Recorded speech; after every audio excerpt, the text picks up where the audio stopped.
lecher doni alolo ke tugong gamle ajing buga bon luke. Acts of the Apostles chapter 7 verses 51 to chapter 8 1. Huku doni alo ataho niyam la abang akam atam la describe tonglongam Stephen Siva gyopane nulu langung langpo kampe bu ni tonglong nyurung lola halo darak mabu darak huluam nulu daktar la lo ha kido nulu ga abu apang ripane hebela nulu kampa hoguluk nyegri gam gyobuam nulu ga abu apang mingmane hoga dingda lotang aking ga hama ta cholo pingpa chobu bulu ming ho kune pukuham sija nulu sarang tuha pane hoga jangki pane nulu hiye dapoam gumtang luka narak laila ham apa mane kaje siba gyonam san tepa rinyi bulu hahak haktar pane hoga bulu ihi kuteh kerekla dakik pane heb mabdi darak hulu chanyum tola mu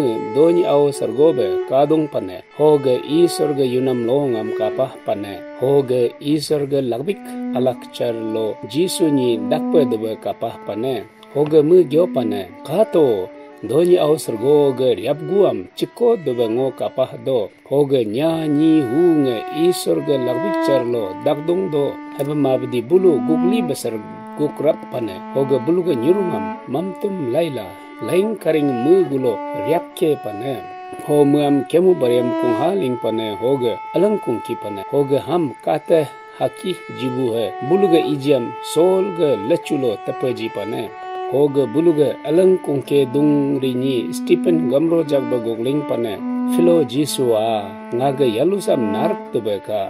hoga muga labang lo kumpala gamro sudu aku gugling pane philo nga suku ga papsam bulu aulo tepe mabaka hoga suku sam bingho da mi yupnak pakune hoga muam kungki namam sol lork pakune